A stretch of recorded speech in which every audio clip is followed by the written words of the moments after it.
wanted the conversation to be easier on me.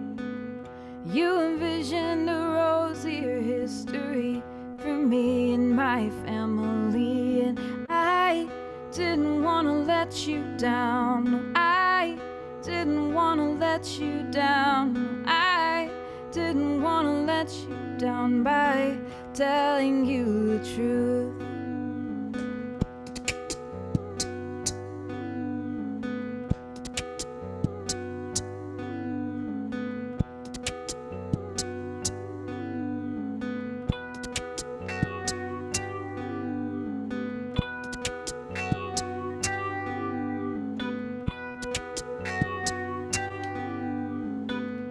I've not seen the usual path, and I have not regretted that. But just by going differently, so many others have misread me. I do not attack your ways just by choosing my own. I do not eschew company, I just find myself alone. And I didn't want to let you down. No, I didn't want to let you down. No, I didn't want to let you down. Don't twist my words around. Don't say the parts that you don't like are not the real me. I am finished shielding you from what you don't wish to see, so that you could be more comfortable around me. Go ahead and be uncomfortable. It never kill anybody.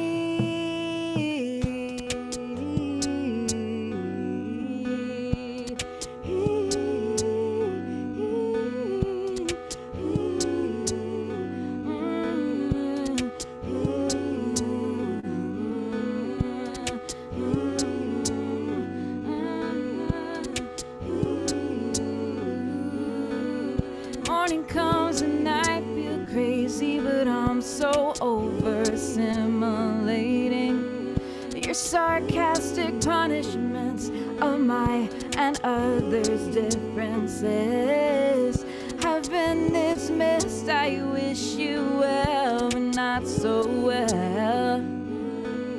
I continue letting you put me and others through hell, and I'm ready now to let you down. Yeah, I'm ready now to let you down. Yeah, I'm ready now to let you down. So don't come back around.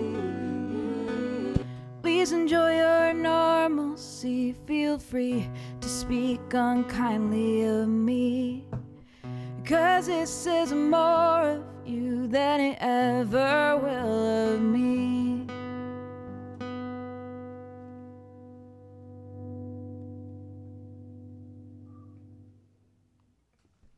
Amazing, Rory. Amazing, amazing. Thank you so much. Welcome, everyone. We have such a fun, inspiring night planned for you here. And that was Rorie Kelly. This is her second time performing with us for Walking with Whitman. We can't get enough of her music, so we keep inviting her back. And we can't wait to have her on our literal stage in the birthplace as soon as we're able to have our hybrid virtual and in-person events, which we're getting excited for and planning for right now. And I'm going to tell you a little bit more about Rorie. There we go. Right now. Rorie Kelly makes Lady Beast music. Her life's mission is to create music that inspires others to love themselves fiercely and become their own heroes. Rorie's empowerment anthem, If You Teach a Bird to Sing, led her to perform at the Obama White House and earned her a top 10 staff pick from WFUV's John Platt. Rorie performs weekly on her live stream, Monday Night Muses, and you can tune in every Monday night from 7 to 9 p.m. Eastern Time on her Facebook, YouTube, or Twitch page. Her new album, Shadow Work, is a big, dark, witchy album about healing wounds and shining a light in the darkness. It can be found on all streaming platforms or purchased on her website. And I will be posting links for Rorie, for Rommi, for Deborah, and for us at the birthplace in just a little bit in the chat. So make sure to be on the lookout for that. And I want to mention too, I follow Rorie on Facebook, and it's amazing. Monday night, sometimes you're having a bad day and she just pops up in your newsfeed. So definitely follow her. So my name is Caitlin Shea. I'm the Events and Media Director for Walt Whitman Birthplace. And if you're not familiar with us just yet, we are a museum that's located in Long Island, New York. And we offer tours in person and virtually of the house that Walt Whitman was born in 201 years ago. And it's almost 202 years ago that he was born in that house. His birthday is May 31st, so coming up very soon. And we're having a really special virtual celebration this year. And I want to invite everyone to send us a video of yourself reading from Leaves of Grass. So any section from Leaves of Grass, and send it to us. And we're going to make a really awesome YouTube video that we'll post with so many voices sharing Walt's words on his birthday on May 31st. So if you could send those to us before next Friday, so in the next week, they can be included in that video, and it's going to be a wonderful celebration. So we hope that you do that. And I also want to mention, I'll have links in the chat. We have so many virtual events. They're always a lot of fun. They're always featuring poets or featuring scholars talking about Walt Whitman and his legacy. And of course, we're open in person, which is awesome too. So you can come visit us in person and get a tour of the house and learn more about Walt that way as well. And I always want to start every single virtual event by saying thank you so much to everyone who donates. You're making this possible. We're reaching so many new people throughout this difficult time. Things are starting to look up, so we're excited again for hybrid events. But your donations really make a difference. Like even something small like $5 that you might spend on a cup of Starbucks coffee to us means so much when you multiply it by all the people that are donating. So thank you so much for that. And thank you for your presence. Coming to the events is also a huge support. So thank you so much for that. At the end of our program, we are gonna have a Q&A, but you can post in the chat at any time during this event. And we're gonna make sure that all our performers tonight get a copy of that chat. So if you say your, congratulations, your words of support, they'll get them later on. And of course, you can come on video later too and ask your questions. All right, so I'm gonna turn things over to Walt Whitman Birthplace Association Writer-in-Residence and phenomenal poet, George Wallace. And he created this program 11 years ago and has been bringing us the best poets, both internationally and local, for all these years. And of course, now it's evolved into something even more because we can have international poets right from their living room with us here in Long Island. So thank you for that, George. I'm gonna hand it over to you right now. All right. Thank you. Thank you, Caitlin Shea, for all the energy you've brought to the Walt Whitman Birthplace and the programming. It's a great place to be part of, and we've done some really important work, but never had a better team than with Caitlin involved.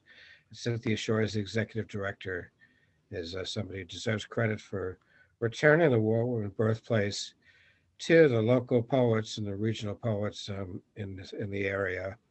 So I never want to forget mentioning her having her initiative and bringing us all back under the roof. So yeah, 11 years, and got a few more in me. Never had a better show than we're going to have tonight. Believe me, you guys are lucky. Everybody out there that that are zooming in with us today, and I guess you're going to be seeing this streamed or recorded on Facebook. You're in for a treat tonight because we have two exceptional poets with us today. Nice pairing of people, different voices, but similar power. The power of source is the same for Deborah Hauser and Rommi Smith. So we're in for a treat. I'll introduce Deborah first. If she just kind of tilts her head to her left, you'll see the title of her book. There it is, Ennui. That's their book that really made her famous around here. Ennui is a book that it was years in the making. She doesn't mention in her bio about the study that she did in New York, and she can tell you where, but I think it was NYU that led to the production of Ennui from the Diagnostic and Statistical Field Guide of Feminine Disorders. But the tone of the poems are really exceptional. You're going to hear some great poems from that. Her poems and her book reviews have appeared a lot of places. Kenyon Review, including that, Prairie Schooner, Bellevue Literary Review, Cortland Review, and she's taught at Stony Brook. She's taught at Suffolk Community College. She says she has a double life on Long Island where she works in the insurance industry, but we all know her as a leading light in poetry, especially in Babylon, where she's been involved with producing a number of series there. So without further ado, let's welcome Deborah Hauser. Thank you. After the wedding, they never dance again, except as required at state functions. The glass slippers forgotten at the back of the closet, she wears Uggs and Crocs. Sleeping Beauty calls. They talk about starting a girl band, but the timing is never right. Her first book, Cinders, is a blockbuster memoir about her fairy tale rescue. She confesses that even the palace is full of ashes to sweep when you're a woman. The marriage falls apart when he sleeps with the stepsisters during her book tour.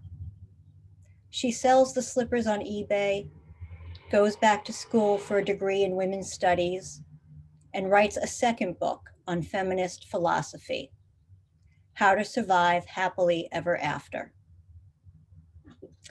I just want to say how excited I am by the feminine energy here tonight. Rorie's Lady Beast music is a perfect compliment. I love that phrase. I'm stealing it. I'm looking forward to hearing Rommi read. When I decided to come back to poetry and get really serious about writing again, one of the first things I did locally was take a workshop with George Wallace at Whitman Birthplace. And that was really what got me launched into writing seriously again. So I am very excited to be here. I've been to many events and workshops and readings here and never imagined that I would be reading here myself. So this is a very sacred place and it's a very special place for me to be reading. Thank you, George, for inviting me. Thank you, Cynthia Shore. And thank you, Caitlin. What an absolutely amazing job you do with these. I've been to these in the past and it's the best run thing on Zoom that I've ever attended. They're just professional and no glitches and everything's just amazing. So thank you. I will, that was one of my fairy tale poems. I'll read a few more of those. I have a collection of them. I call them Disenchanted, A Girl's Guide to Surviving Happily Ever After. And when I say girls, it's in the book, it's spelled with 3 R's like the Riot Girls, the 90s feminist punk rock movement. And what I do with the poems is I do contemporary retellings or I pick up where the fairy tales leave off. So I get to what happens after the supposed happily ever after and shatter those myths.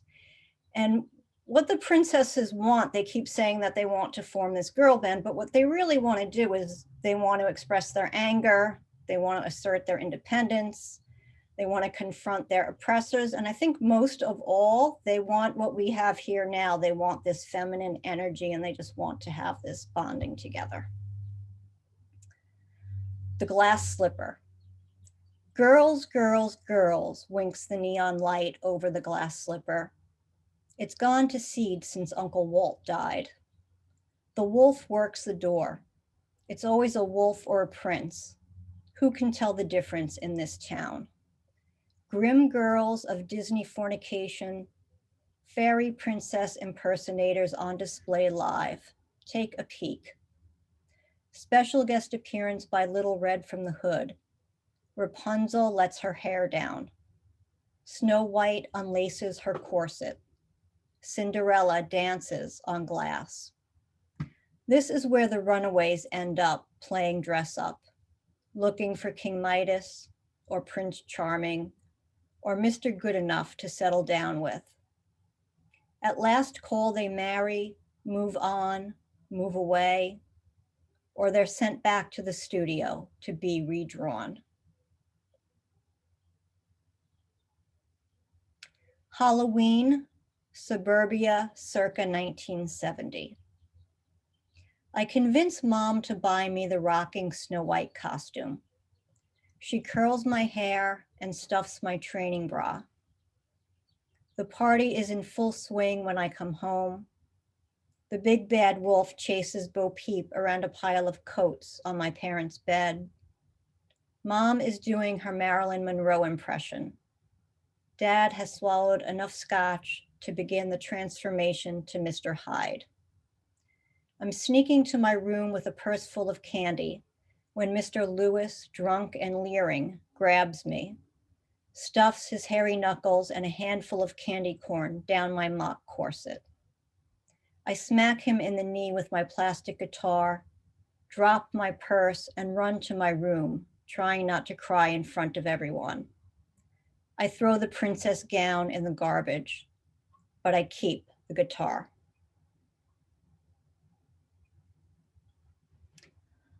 This next one reference is the story of Leda. It's a Greek myth. The god Zeus comes down to earth in the form of a swan, and he rapes Leda. And I was imagining what would happen if she tried to report that to the police. On swan rape. Jogging, just jogging around the lake. Shorts, a tank top. Yes, I was wearing a bra. No, I don't know why he attacked me. No, there were no witnesses. His wings provided cover. No, I couldn't fight him off. He was too strong. His wings kept flapping, and my mouth was stuffed with feathers. Yes, a swan. No, not dressed like a swan, an actual swan. He was a very large swan, and he overpowered me. No, I've never met the swan before. Not this swan or any other swan. No, I don't date waterfowl. A wolf? Yes, I went out with a wolf a few times. No, the wolf and the swan don't know each other. It ended badly. I had to get an order of protection. He threatened to blow my house down and eat my grandmother. No, I don't see his photo in this book. No, I can't identify him in this lineup. There are no swans standing there. I said a large white swan with black webbed feet and an orange beak. No, it was not a black swan. It was another white-haired politician who thinks he's some kind of god. This next one is about why women don't report things. And I wrote it during the Christine Blasey Ford publicity over Kavanaugh's confirmation. So it's titled Why She Didn't Report It for Christine Blasey Ford et al., which means too many others to list. Why she didn't report it. Because it was her father, uncle, husband, brother, boyfriend, coach, boss. Because it happened in her own home. Because they already knew and pretended not to. Because she was scared. Because she needed him. Because she thought no one would ever love her again. Because maybe it wouldn't happen again. Because he was sorry. Because he was drinking. Because she was drinking. Because she was wearing. Because she was nobody. Because she needed the job. Because she was 5 years old. Because she wasn't a virgin. Because fraternities. Because she couldn't afford the cost to process her own rape kit. Because there was no visible wound. Because she knows how this goes. Because she didn't want to stand trial. Because she has learned to become invisible instead. Because she did. No one listened. Because he cut out her tongue. Because he threatened to kill her. Because he was a doctor, teacher, judge, priest, fine, upstanding citizen. because he overpowered her, because he drugged her, because she doesn't want to relive it, because she doesn't owe you an explanation, because she wants to move on, because she thinks she's okay now, because she still has those dreams, because when she opens her mouth to scream, no sound comes out, because shame and rage hold her together, because I might disintegrate.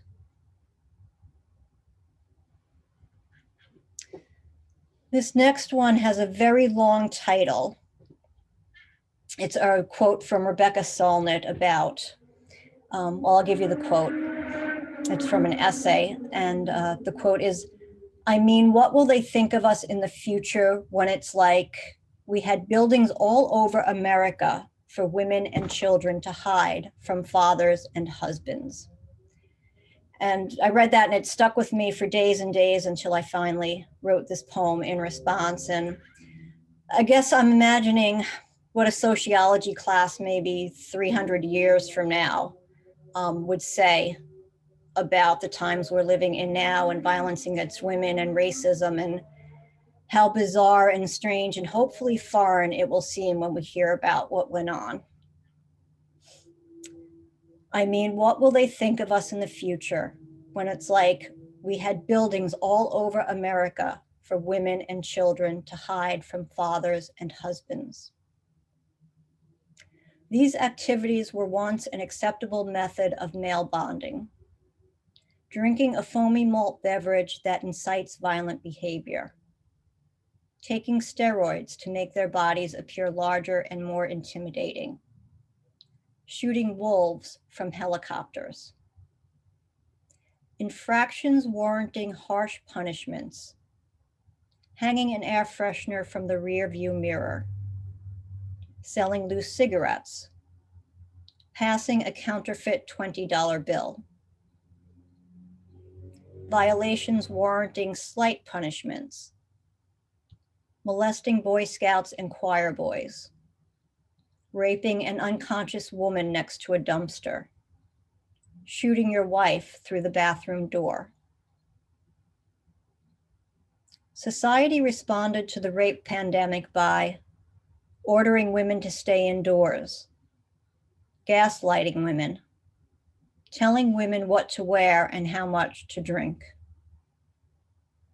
Women didn't report assault and harassment because Christine Blasey Ford, Anita Hill, see responses to previous questions.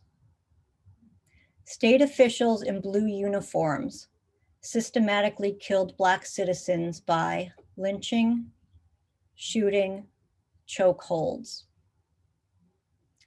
The response to frequently occurring mass shootings by disgruntled white men was thoughts and prayers, only more guns can prevent shootings, he had a bad day. Men who assaulted and raped women were destined to become governor, Supreme Court justice, and president.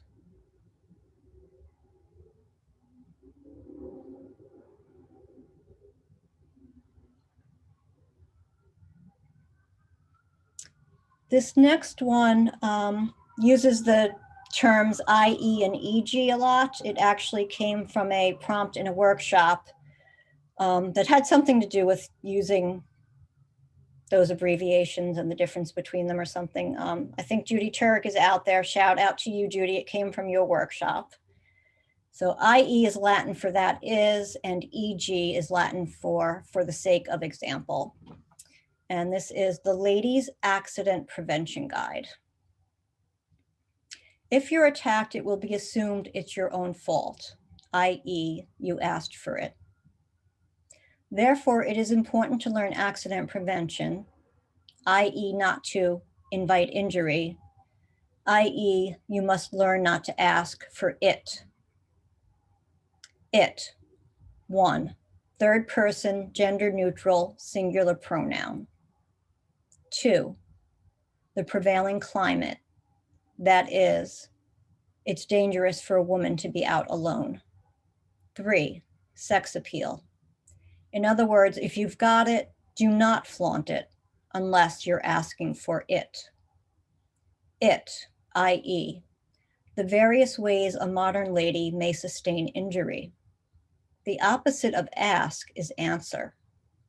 Not only must you refrain from asking for it, you must proactively answer it.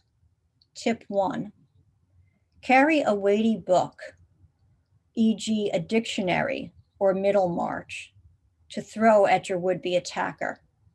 This should make it clear to your assailant that you are not asking. In addition to not asking, it is highly suggested that you not inquire, want to know, or question. Likewise, you must not request, demand, solicit, or seek it. The majority of all accidents occur in the home, e.g., cutting yourself with a knife, slash, other stab-type wounds, slamming fingers in doors, windows, walking into doorknobs, falling, being pushed down the stairs, aka being clumsy, electrocution, faulty wiring, missed connections, radio baths. Tip number 2, never enter your home if it can be avoided. Should you suffer any of the above through some fault of your own, you may require medical diagnostic acronyms at your expense, e.g., MRI, CAT scan, EKG, ECG, X-ray, PET scan, elemenogram. During these procedures, rest assured you will not be molested by the physician or technician unless you explicitly ask.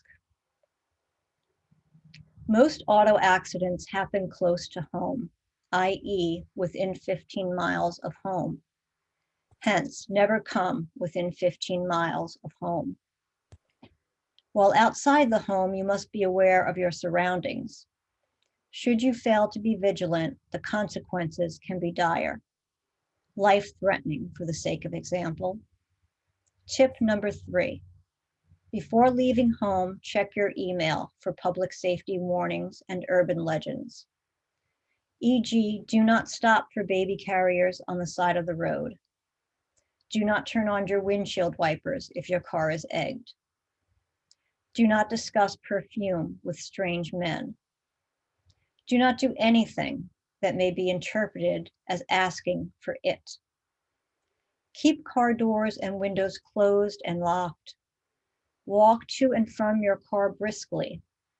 Carry your key ring in your hand. Insert the ends of the keys between your knuckles to create a weapon. If you are attacked, remain calm and follow these steps. 1, brandish your key knuckle weapon thingy. 2, scream. 3, run for your life. Should you, while fleeing your attacker, enter the woods, i.e. the forest, not of the enchanted variety, do not smoke or play with matches. Remember, only you can prevent forest fires. If you do not ask for it, i.e. fire, you won't get burned.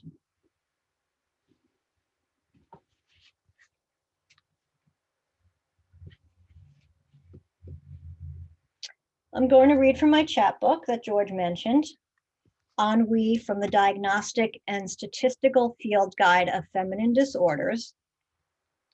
And I wrote it while I was taking a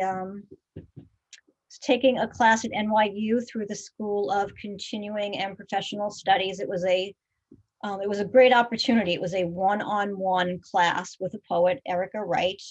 And it was just Erica and I, and we met throughout the semester on our own to workshop poems, and she gave me assignments. And this came from an assignment that she gave me to write a poem that defined a word. And the poem that she gave me as an example was, I think the name of it was Sprawl. And I can't remember the author now.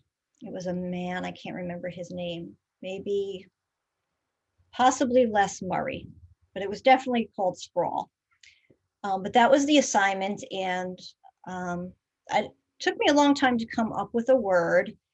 And then while I was on my way to the city for something on the train, which is a great place to read and write, I finally came up with the word ennui as the word I wanted to write a definition of. And I was thinking about it a lot because I had recently read The Awakening by Kate Chopin. And that is all about female ennui and dissatisfaction. And it's a French word, and I just love the word. And so I started to write about that, and it turned into like a mock diagnostical medical manual. So I'll read from that. Ennui. 1. Pronunciation. Ennui. Ennui. Also Henry. 2. Etymology. Mid-18th century French, from the Latin mihi in odio est. It is hateful to me. Compare to annoy. Annoy. Precursor. Victorian era female hysteria and related diseases of the womb, including wandering womb, but excluding the wombat.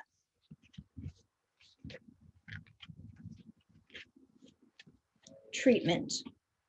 Frequently self-treated. Ladies' Home Journal, coffee, diet soda, wine, smoking, gossiping, talk therapy, aerobics, dieting, in severe cases, fasting, anorexia, and/or bulimia, retail therapy, plastic surgery, marital infidelity, pills, Valium, Vicodin, Xanax, Zoloft. See physician's desk reference, entries V through Z. Metaphor, damp wood that won't spark. Simile, as lifeless as a warm, flat glass of diet ginger ale used to treat nausea. Symbolism, housewife trapped beneath heavy furniture that requires constant dusting, polishing, cleaning. Cure, suicide, see Plath, bell jar. Feminism, see Betty Friedan, Feminine Mystique. An urban setting, for example, Virginia Woolf flees her country home and catches the first train back to London. Equality, the Equal Rights Amendment proposed in 1923 to affirm that women have equal rights under the law, has never been ratified. Revolution, e.g., never know when you're out of milk.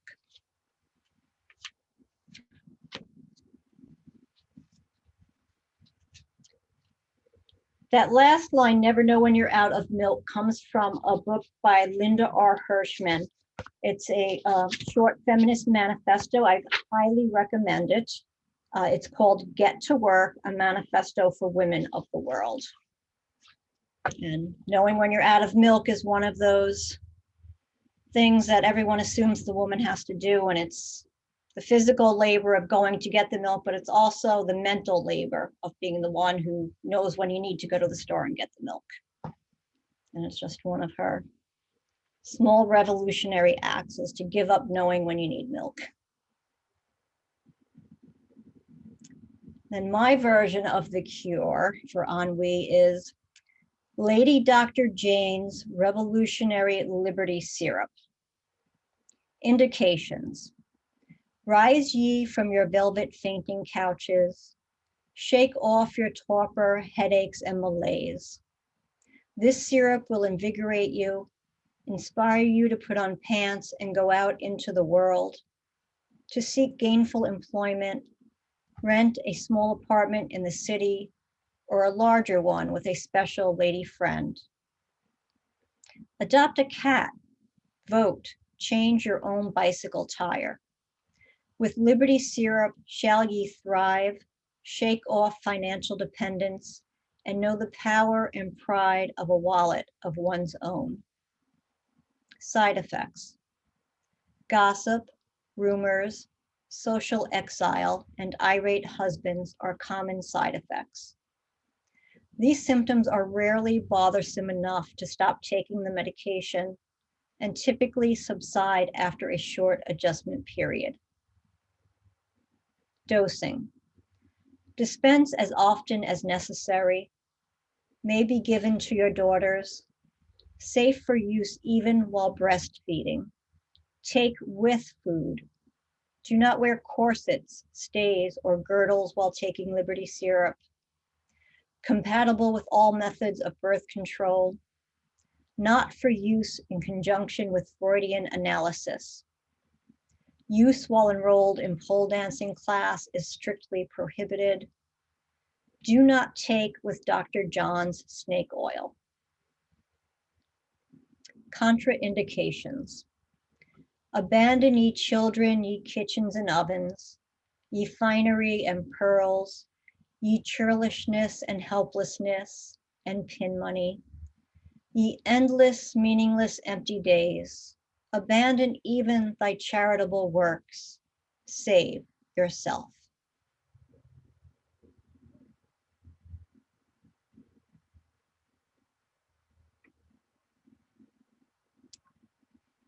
Going to read two poems from a series of alliterative poems that I wrote with my friend, poet, and doppelganger, Vicky Iorio. We came up with this project for ourselves one April for Poetry Month. We read this poem in a book by Natasha Saget. It was just an alliterative poem based on the letter L. So it's more about sound and alliteration than it is about sense, but we started to write these alphabet poems and we set a goal to do one for every letter of the alphabet, and we succeeded, some better than others. Vicky's were actually published in a little chapbook. A chapbook I think is called Send Me a Letter. It's a wonderful little book. So here are my first two, my A poem and my B poem. Alpha poem. As a child, I fantasized about being adopted or abandoned or abducted. A girl always remembers her first poison, arsenic. Alabaster is the afterlife of Emily. Alice is able to transcend the rabbit hole and eat her cake too. Arizona is not a state I want to be in. Studies recommend you experience awe 2 to 3 times a week to improve your mental health. I am afraid of cancer in breast A or breast B. April is for babbling idiots, according to Edna St. Vincent Millay. I don't know how St. Vincent or David Byrne feel about the month. Ask me for a letter. I will write you one on the back of a utility bill envelope. My SAT aptitude has never been accurately assessed. Accusations were a form of conversation in the A-frame house I was raised in. Abilify is a much advertised pharmaceutical aid to happier living. I will call my doctor today.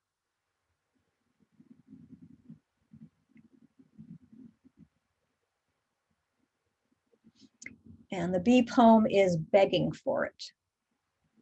B is the baby boy I never had, his bouncing blue ball, not to be confused with my first boyfriend's blue balls. Carnival barkers try to guess my weight.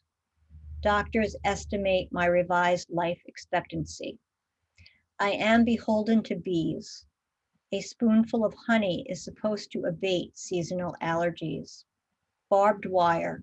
Trees learn to swallow it. I need a wire cage around my body, my horse, my house, my Mace Swenson. Where will I ride? Smile, strange men tell me. Mostly I comply, but just barely. Born this month of diamonds, I'm a real gem, I've been told. Buy a house in the suburbs. Be a real woman. Breastfeed. Stop bemoaning your bargain basement childhood. Stop blanching at every brutal thing that happened in that barn. Some begonias are blue. They are begging for it. Black and blue are the colors of my rainbow. Be mine, be true. Brother, I miss you. Brother, I still don't believe you went and drowned down in the bayou.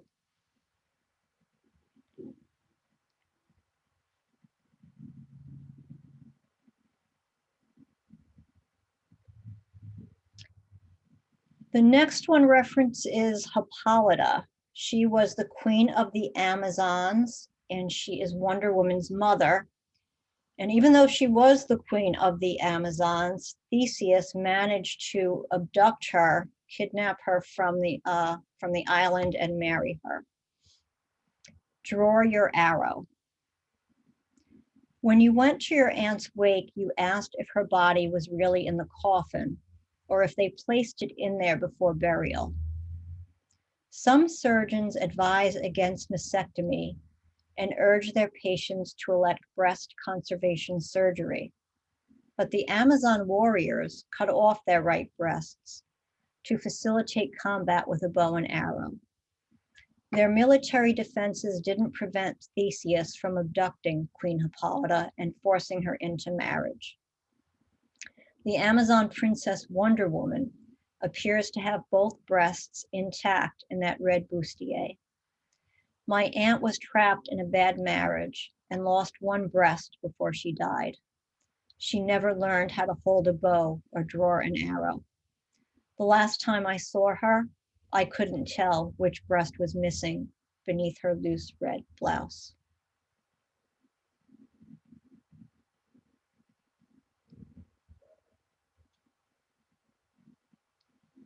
And I'm going to close with this one. Please tell me how. I too have a little hard nodule in my right breast. Not a little seed of fear, but a solid mass, 6 millimeters across. I never learned the metric system. It must be explained to me that it is the size of a pearl. A 16-inch string of pearls is called a choker. Mine has already been restrung, even though I rarely wear it. Perhaps I should wear it like a talisman or amulet. Do oysters miss their pearls, grieve for their lost jewels? Do clams envy oysters their inedible beauty, as I envy indelible ink its permanence? And it takes some time for me to work through these measurements from inches to centimeters to millimeters. Which are more valuable, the larger or the smaller pearls? This too, I was never taught, or rather I failed to learn, or have already forgotten, though I am not old enough to start forgetting such things, and am still too young for this diagnosis. So please tell me, how does a woman write about such a small thing in an epic way? Is it permissible to string on double knotted silk thread pearl-sized nodules for public display? I have already sacrificed one healthy but enlarged left lymph node for no good cause. It turns out that the cancer was lurking underground in the trusted right breast, or is it now the wrong breast, or a breast wronged? It is certainly a breast wrung, compressed, digitized, prepared for blockbuster 3D imaging and staging. Every once living thing can be staged or graded like a slab of meat. This much I have learned. Choose stage door number 1. You who have put your ars poetica on the line and made the reader squirm through the afterbirth, please tell me how to be. Woman, wife, poet, mother, and yes, I want to keep my breast too. though it's merely decorative like the choker I rarely wear. How do I find core meaning and revise it in grand, but not pretentious, near epic form? Epic in that I perform heroic action rather than being acted upon. How can anyone ever write anything that is not merely self-indulgent elegy? So powerful, Deborah, so powerful. And the word important keeps coming up in the chat for a very good reason. I was just thinking it would be amazing if you could take some of these poems and just print them out and like hand them out to people. Because I was just thinking, you know, you could really put them in a different perspective than they might find themselves usually. You really take on the, you know, the essence of a person who's a survivor, or, you know, so amazing, amazing. So if everyone could unmute for a moment, a big round of applause for Deborah Hauser. Very good. Very good. Woo! Thank you so much for listening. Thank you, Deborah. Amazing. All right, and we're going to go back to Rorie Kelly for another musical interlude. There we go. Hi, everyone. Gosh, Deborah, your poems are so powerful. Thank you. Thank you for reading them for us. This is a song that I wrote yesterday morning around 11:15. It's brand new. I'm bad at self-promotion. I should be playing you songs from my new album. Instead, I'm playing you this one. It's called Helena.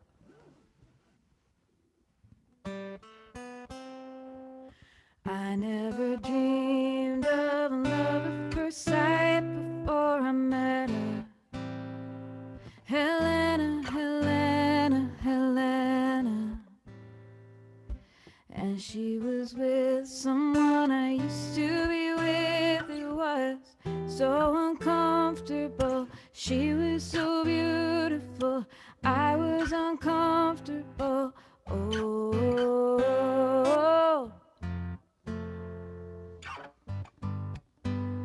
oh, Helena. The stars in the sky spell out your name in my eyes. I stumble over thoughts of you inside of my mind. May I buy you a drink? I see you've already got one, never mind.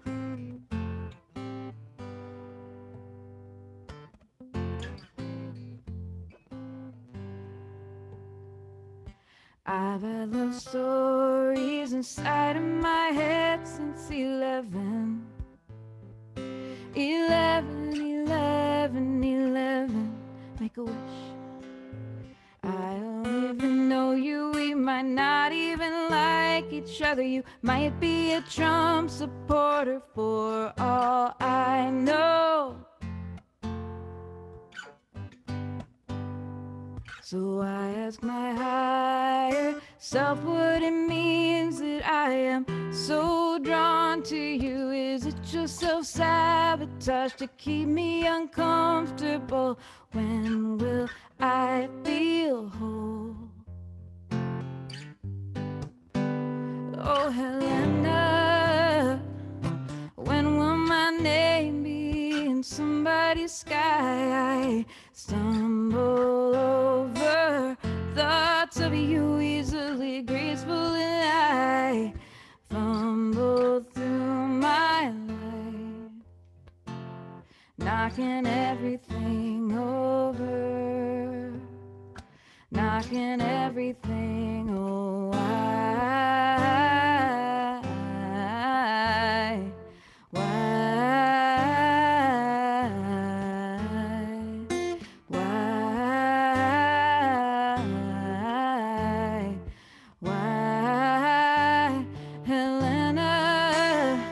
The stars in the sky sigh as I tiptoe through life. It's easy for you. Are you what I'd be like if I had never learned to doubt myself?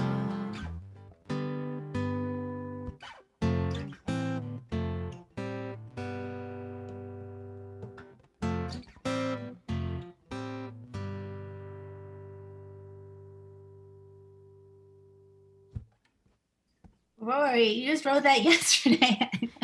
I did. I had to pull my Unbelievable. lyrics up. Wow. We will have a big round of applause for Rory at the end. We're going to hear from her more throughout the program. So hold them now, but everyone's clapping at their camera. I mean, amazing. So, Thank you. all right, back to you, George. Back to me. That's great so far. Everybody having a good time, I'm sure. Now we'll turn to our international star, really, who consented to stay up till 1 a.m., practically 1 a.m. her time in England. So, I particularly appreciate her her indulgence with us, and sticking with this and hearing out what everybody's doing. Thank you for that. This is Rommi Smith. Rommi and I go back to someplace. We don't agree where. We can't remember where. She thinks it was when she was in tour in America. I think it was when I was in tour in England, but we don't know for sure. And that's the way these things sometimes happen. But unforgettable performance that I saw her give the time that I did see her led me to keep her in the back of my mind in reserve as a person someday to do some more work with. And this was the opportunity this year. So when I knew that we were going to be zooming to Europe to get people involved in the shows here at the Woman Birthplace, she said, well, I think maybe the first person I thought of to get involved, Rommi Smith. So it was good reason. I had no idea till we got her resume, for the show, and you can read the resume yourself. The extent of her involvement in New York, I thought of her as an artist in Great Britain, performing artist, a performing poet in Great Britain, and certainly she is. I mean, if you look at the activities and the honors and the position, the post that she's held, poet in residence at the Wordsworth Trust in Grassmere, poet in residence at the Keats House, 3-time poet in residence on BBC, that's the BBC, parliamentary writer in residence at the British House of Commons. How you even do that, I've got no idea. Just incredible, and that was all enough. I mean, to say, well, yes, this is a great person to have, but her connection to New York is really profound as well. Connection, for example, to Kane Kadam, which you all know as Cornelius Eady's or operation, Cornelius and Toy Derricott's operation. She's had a fellowship there. She had a scholarship at the Hugo House out on the West Coast. She's a visiting scholar at CCNY. Other visiting faculty positions, and she's finalizing her practice-led PhD by doing a rereading of the legacies of the classic Black blues and jazz women. And she's presented her work all over New York City, and how we've missed having her here or other places in New York City, I've got no idea. But we're really glad to have her here. She has a reputation for sharp, socially conscious poetry and poetic imagery, and then fused with the harmonies and the jazz, funk, and soul rhythms that she brings to bear in her work. She's just like a fabulous performer. You're going to have a great time. Please welcome Rommi Smith.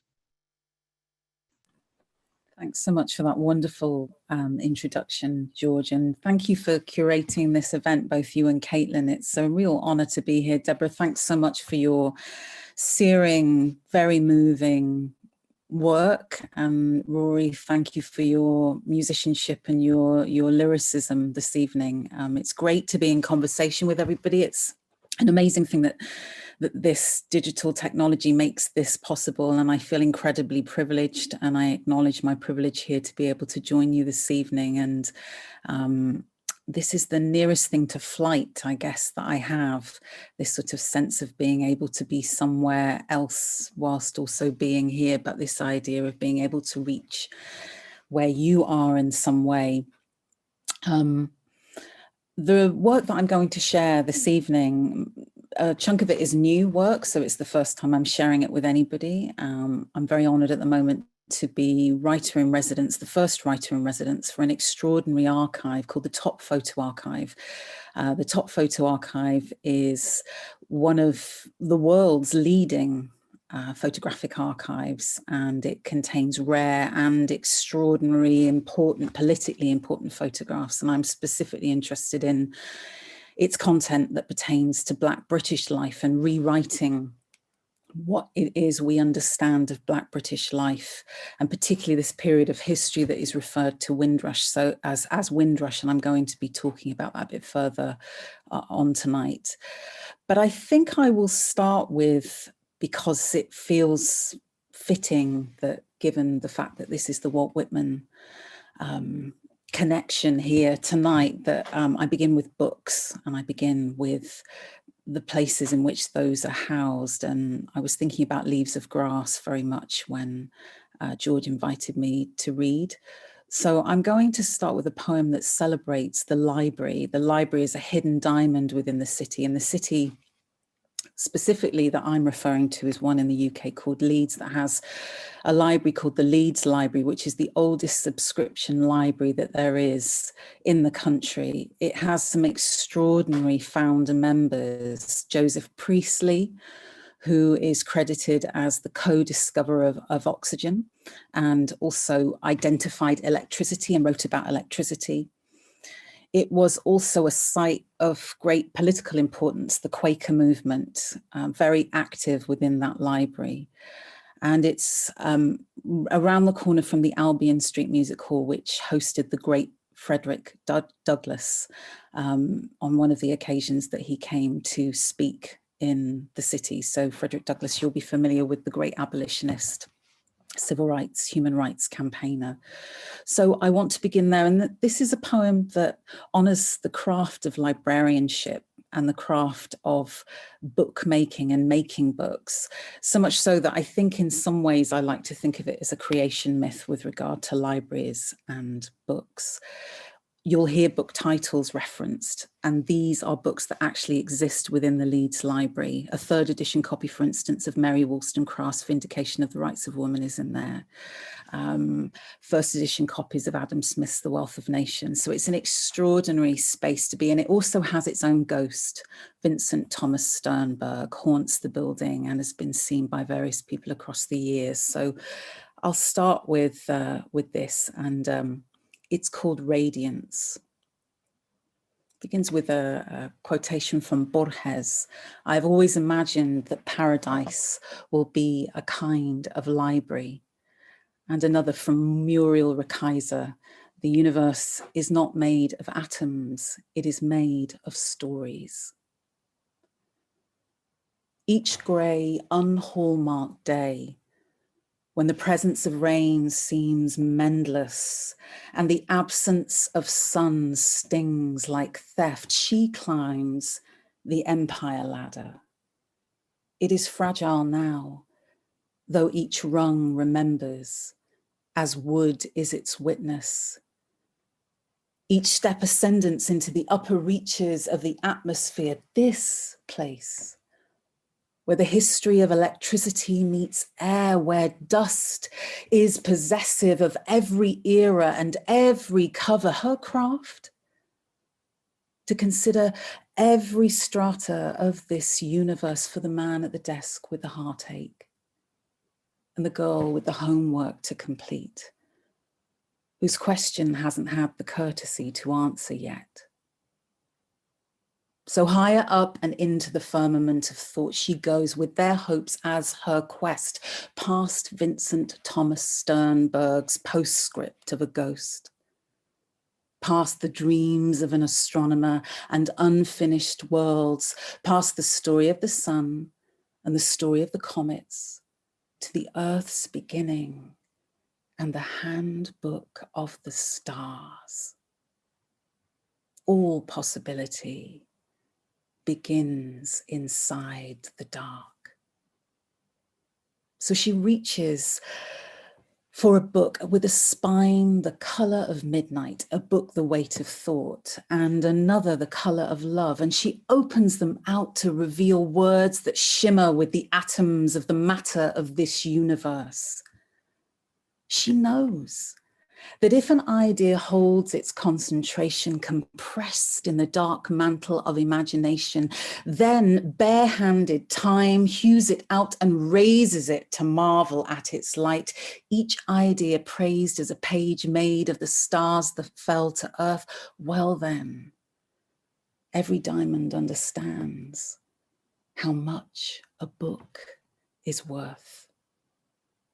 It is the moon, which lights the homeward paths of the lunar men of Birmingham, the priestly politician, the philosopher, the liberation potter selling what the world desires. It is Frederick Douglass, 1859. Albion Street Music Hall, for want of utterance, singing his own soul and announcing the train leaving from wherever you are via the Leeds Mercury to the North Star. It is the story of how the book got its beginning. Each letter's ink distilled from tears of gods, each idea diamond tipped and shot from Cupid's bow at dawn, setting the sky alight, shocking sunrise into being, so that as the story of the day begins, each god sees what has been done, sees that it is good, hears the script of larks upon the page of morning air and weeps for all it means, because the story of the day can begin again. So she descends the fragile empire ladder with the weight of thought and the colour of love. And they are balanced on top of each other. Down past the tea house of the August moon, where an old dog barks backwards, through another door where a grain of truth leads to echoes in the backwoods, where a polar star in the Arctic Sea meets the wealth of nations and the rights of man leads to a vindication of the rights of woman. Each luminous choir of pages singing to the other. Each voice a hallelujah in the hardback jacket chorus. And she gives them each book as a gift. A book, the weight of thought for the girl with the homework to complete. And a book, the colour of love for the man with the heartache. And as they descend out into pigeon grey streets, footsteps against the pavement, the sound of mendless rain, yet the sense of carrying an answer, a glimmer of sun.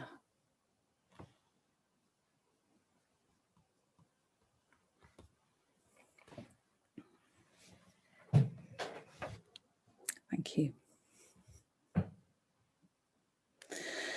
And that theme of books continues over into the next poem, which takes as its inspiration Charlotte Perkins Gilman's book, The Yellow Wallpaper, which was a book that I first read at university. And then I came back to it again and I began to understand other things within it that I hadn't seen much earlier. So I'm going to read that. And I'm both a poet and a playwright. So when I write poems, I don't necessarily see that they're written in my own voice. I see that they're written in other voices, and certainly this is one of them. This is called Witness Statement, in which she confesses. And I sort of riff off of the main character within The Yellow Wallpaper. And I pick up a theme, which is a central theme throughout much of my writing, and certainly my academic writing, which is invisibility and the invisibility of women, invisibility of Black women. And this begins with a quote from Hélène Cixous, who says, "The gesture of writing is linked to the experience of disappearance, to the feeling of having lost the key to the world, of having been thrown outside, of having suddenly acquired the precious sense of the rare and the mortal, of having urgently to regain the entrance, the breath to keep the trace." 4 walls provoke me first. Next, bars appear for a score that demands I sing the single note of my wedding ring. Faithful, I obey. I honor, but save love. Next, I take the costume of my wedding dress from the highest shelf, and dusting it of its ignorance, I hold it to the trace of my outline. The looking glass sees me as ghost before my time. My sunken eyes, my skin of ash, my lips of lusterless desire, with which I mouth the words to the vows he wants to hear. Then with his key, my husband enters what is mine, and the room learns the word cold. And one magpie flies past the window. And though I laugh to put him off the scent of what it means to pay for a sow's purse with silken ovaries, something has to change. So when he leaves, forbidding me paper and pen, prescribing me eternal rest, as I wrap myself in the silence of our barren marriage bed, I am plotting. Dark and sleep steep themselves in dream, though I am estranged from each of them. When the moon turns witness and the stars are her accomplice, I rise from my resting place, and with the gleam of an idea in my bare hands, I slay the bleak dog who has followed me, devoted down these slow grey years of matrimony. Grief on my hands. I grind its bones to dust, and I mix the dust with the tears to make an ink, and with the half-moon nail of a fingertip, I write and write and write the story of my life on each page of wall, each word a spell of yellow, each metaphor transforming the vision at the window, till in the mirror's length, I see how I blush, my skin luminous, my hair aflame, my lips the shade of what separates us from the dead. For what woman could live with herself if the only thing she feeds with sweetmeats from her own dreams is the bleak dog that chases her? One who haunts the faint white pages of the book she'll never write. One who'll never understand how the mistress of a line can seduce you from your sleep, keep you restless as a test of what commitment means. For what woman could forsake the love of paper and pen any more than her own reflection? I know I couldn't. So you see, I had to lay the dog to rest. I have no regrets. No, sir. I'd do it again. I tell you this with every inch of my words as witness that I was here. I am.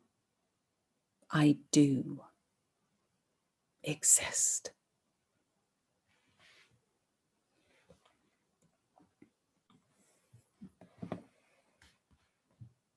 Thank you, everybody. I'm going to move slightly on to a different era for sure. Last year, I was thinking about many things, particularly over the summer, the uprisings that happened in the States and in other places in protest at George Floyd's murder. And I also was thinking about protest and what that looks like, and the ways in which there have been various iterations of Black protest across the world, and some that are often not recognized as protest. And I was thinking about that in the same thought breath as thinking about Little Richard's passing, and how he's often not read as protesting. And actually, when we begin to look at his story, we realize that every aspect of his performance and presentation was exactly about that, was about protest. And so I wanted to honor him, and I wanted to situate his work within a civil rights context. So that's what I do in this poem. I'm just going to ask Caitlin, if Caitlin, can you help me with showing that image, the first image? This is Dave Oxtoby, the painter who is from my part of the world, from Yorkshire. And Dave Oxtoby painted Little Richard, and this is Oxtoby's painting. And this painting is on fire. When you see it, you see that this is taken from the collection of the photographer Kevin Reynolds, who very kindly allowed me to use this image. So this is he's on fire, and I kept thinking about the fire of him as a performer. And so this poem is called A Palette Palette for a Portrait of Little Richard. And I was really inspired by the categorizing of color that happens on paint charts, and the ways in which there is a kind of poetics about them. I mean, I'm looking at ones here for Farrow and Ball, and I can see here you have colors like ash gray, and it's component kind of, it gives the animal, vegetable and mineral for the color. So the animal for ash gray is breast of long-tailed hen titmouse, and then the vegetable is fresh wood ashes, and the mineral is flint, etc., etc. So I was really inspired by the notion of color and the double punning on color that Richard was referred to as flamboyant. So there's a notion of the double pun on the word colorful, but equally he was racialized as a performer. And this poem explores those things, and it is set out, if you see it on the page, like a paint chart, by the way. So, Palette for a Portrait of Little Richard. And this is a quote from Dave Oxtoby. He says, "My pictures are a response to the music. They're not really portraits. The main point of the picture is the feeling that one gets from it emotionally." And then here's a quote here from Tavia, which is cited in Tavia Nyong'o's book or article after Little Richard passed. And this is Little Richard introducing himself at the club Matinee in Houston, Texas in 1953. He says, "Little Richard, king of the blues and the queen too." 1, pitch. So if you imagine that, by the way, each of the colors that I say up front are imagined colors in a chart of the imagination. Pitch. The wish in a sharecropper's holler sung across midnight. 2, Tubman's moon.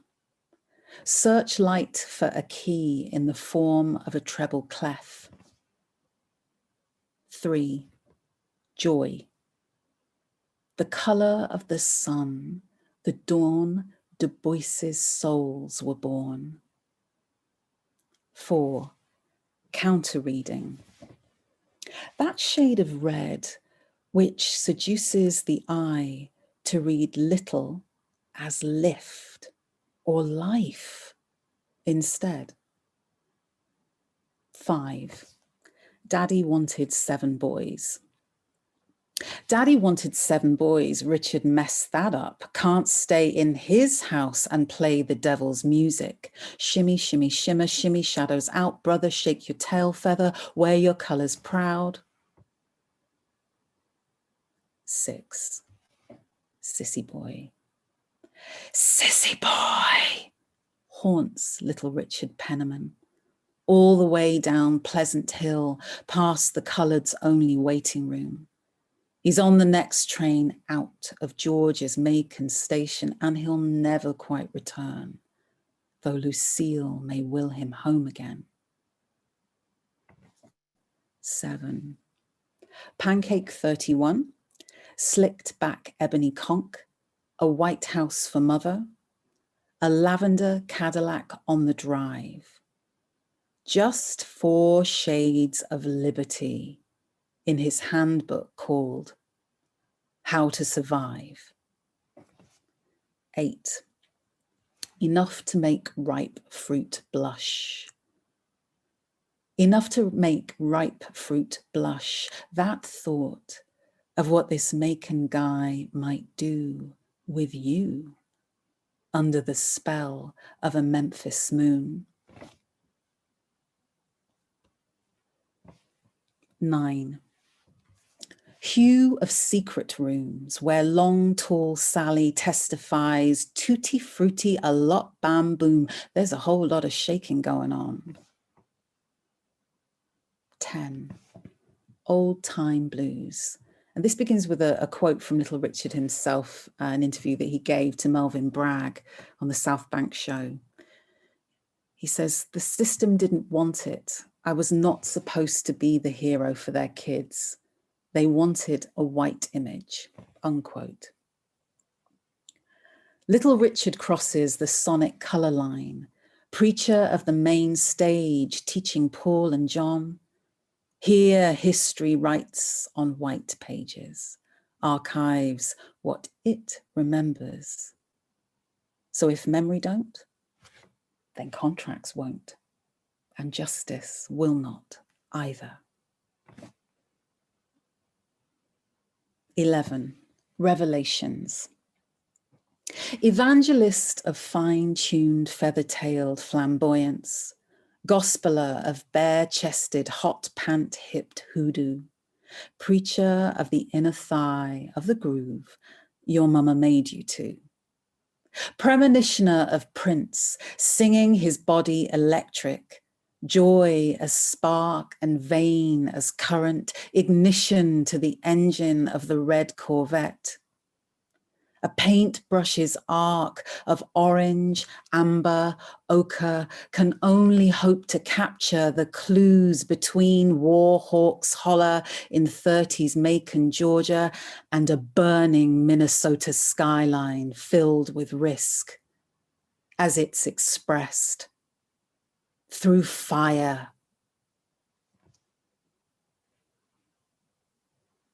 12. Moving star.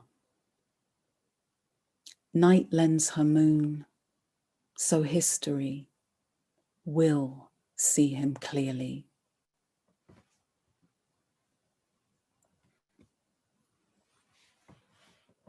Thanks, Caitlin.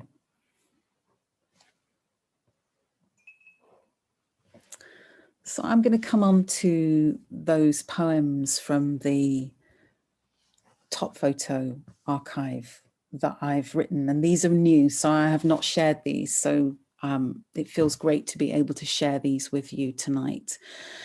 And this picture is from 1948. It's people arriving on the SS Empire Windrush, which is considered an iconic period in terms of Black migration to Britain.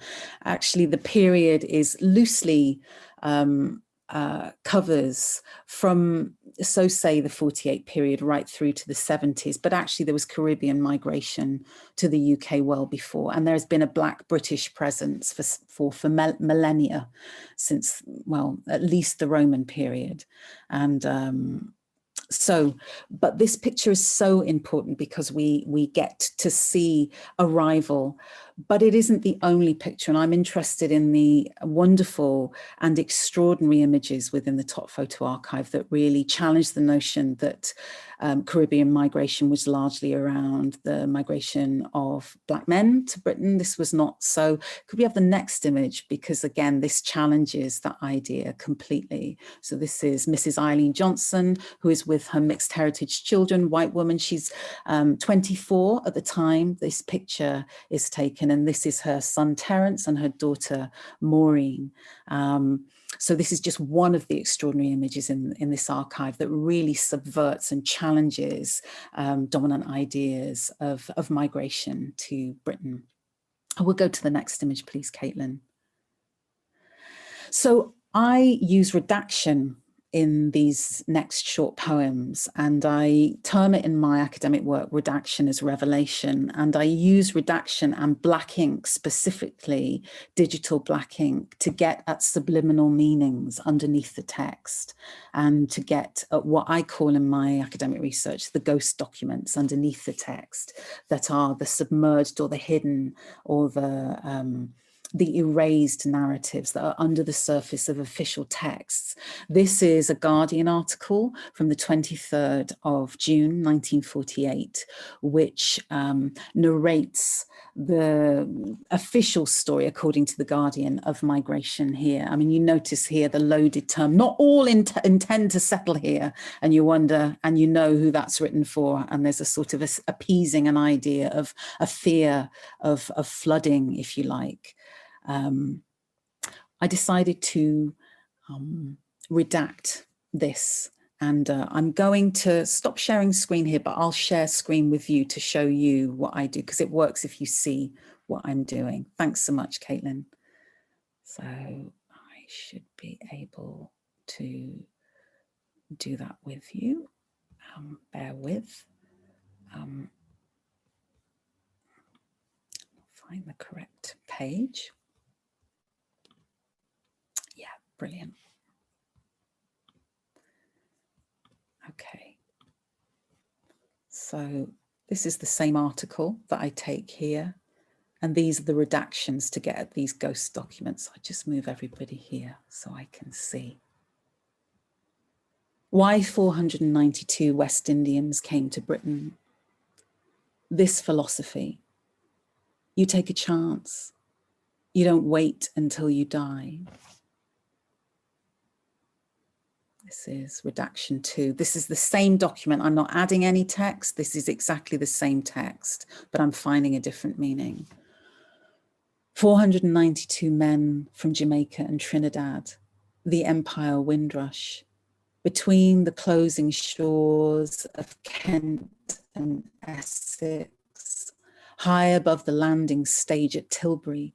One of them looked over the unlovely town to the grey-green fields beyond and said, "If this is England, I like it." In the grey light of early morning, against the white walls of the ship, row upon row of dark, pensive faces looking upon England. Optimism travelled with them.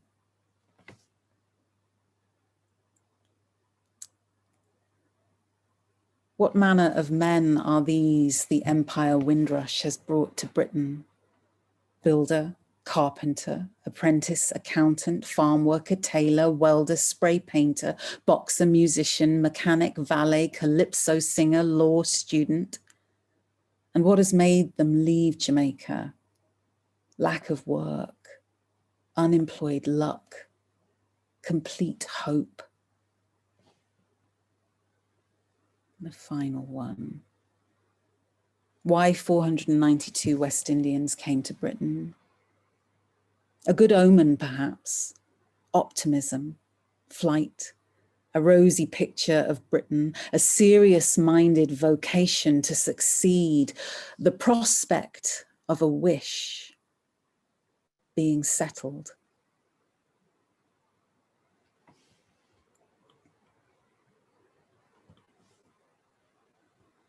Great.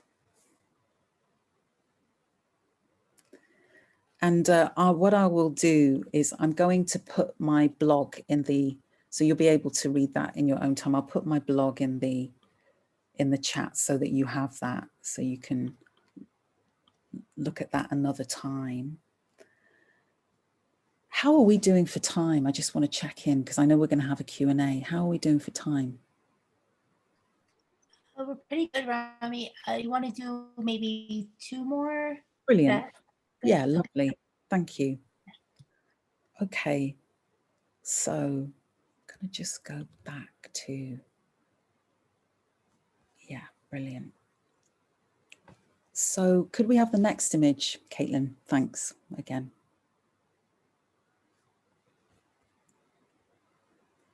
This next image is taken by the photographer Roger Bamber and is in the top photo archive. That's okay.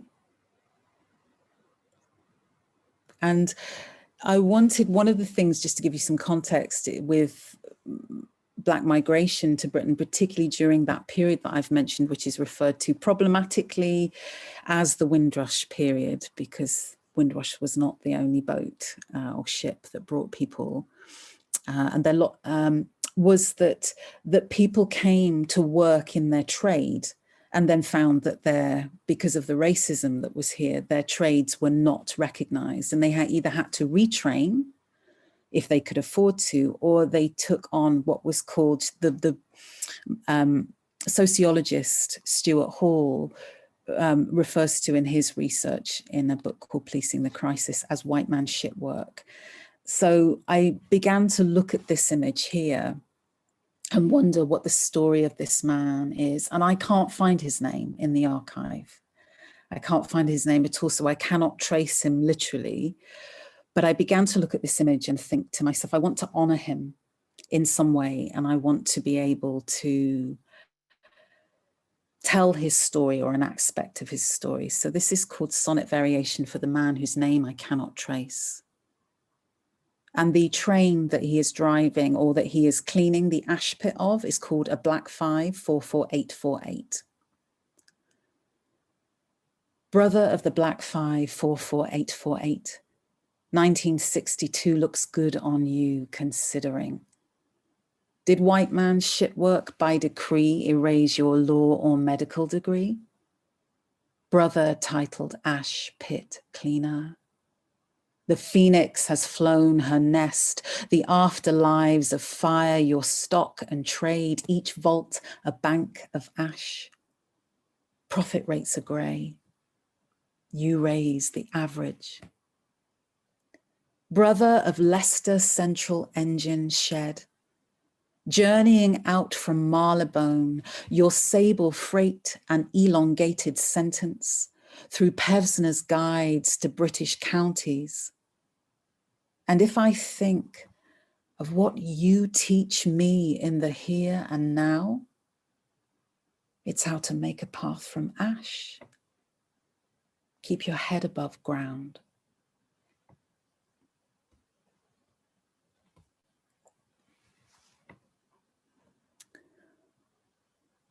And we'll go to the next image, which is of the Caribbean, the West Indian, as she's referred to here, blues singer called Judy Johnson. What's really important about this is that I've realized through my research in the archive that this is possibly the only full front image that exists of Judy Johnson. She becomes the invisible woman, and she was very important to Soho life. She sang at a club called the A&A Club, which was, it's referred to as a club in one book for nocturnalists. It was a nightclub, an all-night club in Soho, on the eastern edge of Soho. And she's also referred to, but we see her back, which feels really symbolic. We see her back in specifically an image by the photographer Ida Carr, whose muse was a young man about town who was a sometime novelist called Terry Taylor. And we see the back. I'm going to ask you just to stop share on this, Caitlin, and I'll show people the other image that I just want to show you. Again, I'm going to share screen and find the image, yeah. So this is the back of Judy Johnson, we think. In fact, actually, what I'm going to, oh, no, it's coming up. So that's great. So we see her back in this image. This is in the National Portrait Gallery. And this is what survives of her, is this image of her back. We do not see, and that felt for me very metaphorically important in terms of positionality of Black women, about the kind of invisibility, erasure, the fact that her back is to us. And really it's Taylor who takes the spotlight in Carr's images that are in the National Portrait Gallery. We don't see her face. So I'll go back to the poem. And if you could put the screen up again, that would be wonderful to have that again, Caitlin, the image. Thanks so much. Brilliant. So this is the last one that I'll read for you then. And this is for Judy Johnson. And it's great. Well, it's a kind of befitting tie-in that Rorie will come after this, because this is a ballad. And this is called The Ballad of Judy Johnson's Blues. You should know that the A&A Club, before I start to read, has become an architects. It's a Shishi Architects. So Judy Johnson singing the blues down at the A&A Club, where it's always after hours at the bar and she's serving them songs by the glass. I asked for water. I won't cry anymore. Tears are rolling and tumbling. If I remember you, I'll dust my blues. You're a piece of smokestack lightning. Every night about this time, nothing else will rival the blues before sunrise. She sings for the sleepless and the hopeful. The blues a kind of compass, the blues a kind of patois, unraveling each song from her traveling case all the way from Jamaica. Terry Taylor's high on youth. Terry thieves her thunder. Spotlight suitor as Carr's muse, whilst Judy's back's to the camera. Terry's got a novel to write, the absolute beginner. Find Judy's other photograph for history to remember. Morning waits on Denmark Street, chance is round the corner, but Judy stays at the A&A where it's always after hours. The blues a kind of compass, the blues a kind of patois, unraveling each song from her traveling case all the way from Jamaica. Then Judy Johnson disappears with her set lists and desires, faster than the ghosts in the rising smoke of an unattended gouloise. There's a rumor in the research, there's a question in the ether that haunts the archives of the air, disturbs those made of paper, stirs every blackbird on the roof of the skyline's architecture, and every nightingale that sings each wakening Soho hour. Did Judy Johnson disappear? Or do we just not see her? There's a cusp moon out on Flitcroft Street where the punters are heading for bed. But Judy Johnson's singing her dreams. Yes, Judy Johnson's leaving her trace on the dreams of the architect.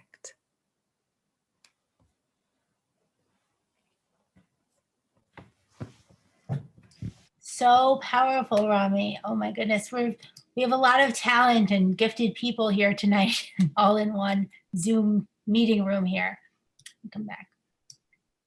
Okay, amazing. I love that you have the visuals, Rommi, but also I noticed so many people closing their eyes and trying to, be part of what you're describing to us. It's like really transportive. It's, oh my God, amazing. George wasn't wrong. We were in for a treat. All right, and if everyone wants to unmute for just a moment and give a big round of applause for Rommi Smith.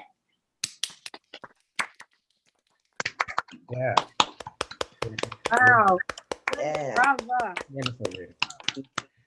Amazing. All right, so we're going to have our Q&A coming up in just a little bit, but first we're going to hear back from Rorie again. Rorie, I'm going to hand it over to you. I'm having difficulty. I've been sitting here over the last like 2 seconds, like, what song can I play? Because I'm just humbled, and everything that I want to share feels very clumsy after your words and your artistry, Rommi. So I just thank you for bringing it to us. I'm gonna play a song I think called Liminal Spaces. Liminal means in between. I feel like I don't have to say that as much with poets. When I introduce it at music shows, I have to explain the definition of the word liminal. Liminal spaces are spaces in between. And I wrote this during quarantine, which was one big liminal space as far as I'm concerned. Just kind of giving voice to all of the thoughts that came up during that time.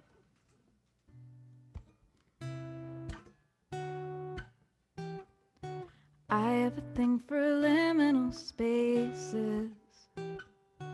I get stuck inside them for ages.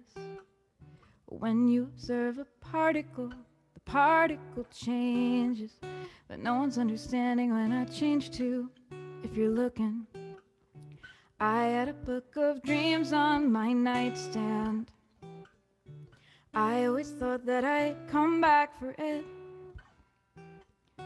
I had to prove I could do it my way. I had to prove that I could make rent. If you just believed me the first time, it wouldn't have been so hard for me.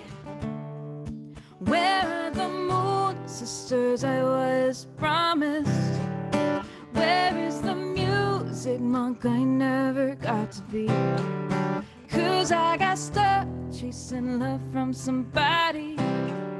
'Cause I got stuck trying to chase money. I have a thing for piano players. I try to learn from the things I am drawn to. I try to learn why the moth inside me likes this particular flame, so I don't get burned again. I have a notebook, so many it's embarrassing. I have a lot to say for someone so quiet people think that she's a stuck-up bitch until they get to know me. And by the time they get to know me, I'm attached even if it's wrong. Where is the Knight of Cups I was promised?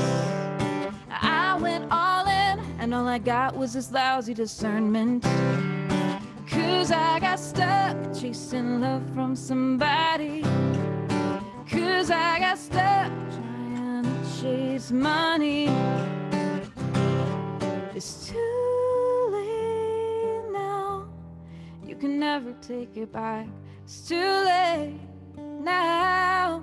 You can never get the years back. It's too late now. And the future looks exhausting. Where are the broken but good-hearted people? I feel myself changing into something I don't like. 'Cause I got stuck chasing love from somebody. 'Cause I got stuck trying to chase money. I have a thing for liminal spaces. I get stuck inside them for ages. When you observe a particle, the particle changes. I can barely understand the particle that I've become.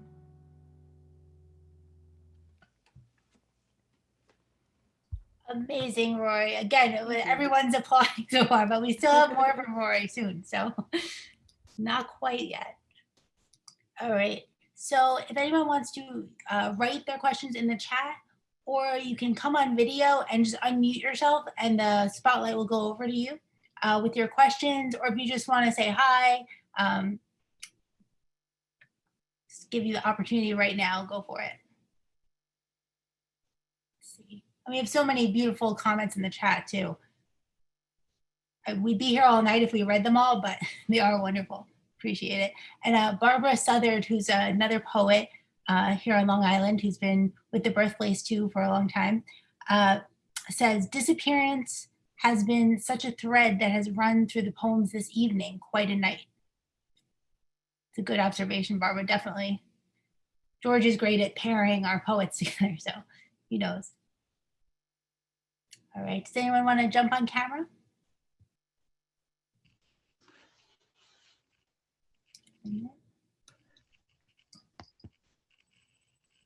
Hi there. Hello, we can hear you. Just talk a little bit longer. Okay. My name's Storm. I'm coming from Greenfield, Massachusetts. And I'm on the steering committee of an organization called People's Music Network for Songs of Freedom and Struggle. And we're a 40-year-old organization of poets and songwriters and activists. And we have a online presence. You can check us out at peoplesmusic.org. And I have a question for Rommi, if she has ever interacted with a poet and playwright named Teo Aluko. No, I haven't. Please tell me. No, I haven't. He is a Black poet in England who has a project where he is looking for voices of color from around the world to read a particular poem that he's written. And you can find him at teoalukaandfriends.com. And I think you would have an interesting time. Thank you. Can you spell his name for me, please? 1 second, I pulled it up. And now my computer is frozen. It's Tayalukyo,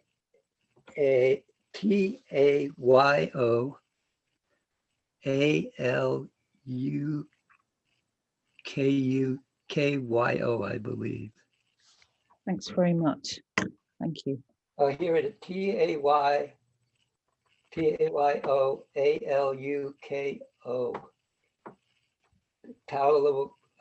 Alukoandfriends.com. Thank you. Yeah. That's great. Thanks. And you.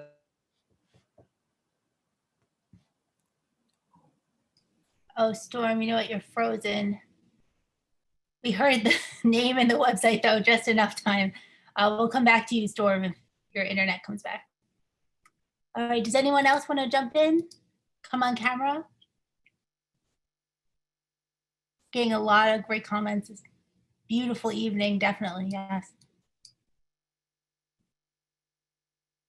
All right, well, we are going to hear from Rorie again in just a minute. No, I want to hear from Rommi first. I want to hear from Rommi because she spent so much time in New York. What she thinks of New York.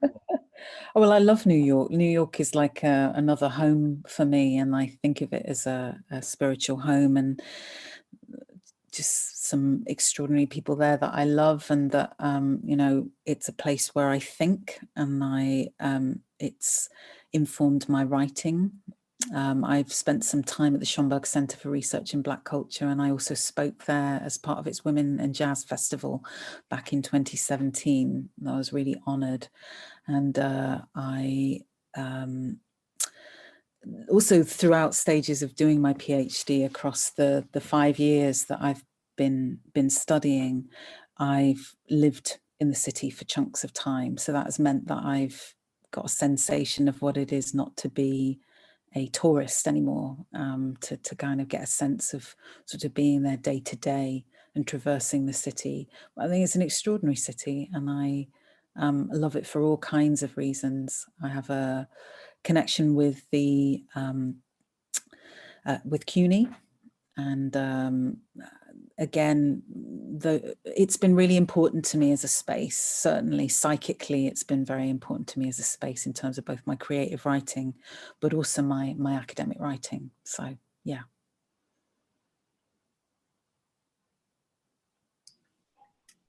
And we have a question from Rorie. Rorie asks, one second. I have a question for Rommi as well. Could you tell us more about your playwriting, please? Sure. So I began sort of before I became a poet. I came through youth theatre. That was the thing that changed my life. And so for me, the poetry comes out of a sense of characters and voices, and they're not necessarily my own. And so I sort of put the playwriting to one side for a time, but last year I was commissioned to write a new play by Derby Theatre here in the UK, which was a play that kind of needed to respond to the moment that we're in, and that is that it had to be a digital play, and it needed to be set in one space and have 2 or 3 characters. Mine had 2, and I think that reminded me, that experience, that I'm also a playwright. I mean, I'd done stuff before for theatres like Pentabus and plays Payne's Plough, BBC, radio. And then subsequently, what has happened as a result of the play that I wrote last year, I'm really honoured to have been put forward as one of the Sphinx 30 playwrights. Sphinx is a legendary women's theatre company that really changed the face of playwriting and performance for women in this country. And so I'm one of 30 playwrights that's undergoing professional development as part of an intensive programme. And our mentors, I mean, it's extraordinary. Our mentors include people like Timberlake Wurtenbaker, April de Anglis, Winsome Pinnock, and soon to be Lynn Nottage, who is I think, certainly only Black woman to have won the Pulitzer Prize twice for playwriting. So yeah, so that's where things are at the moment. And I'm working on another play, the next iteration of that, by the end of May, beginning of June. Awesome, Rommi. Yeah, a lot of juggling. You always have a lot going on, but it's amazing. Yeah. Doing it.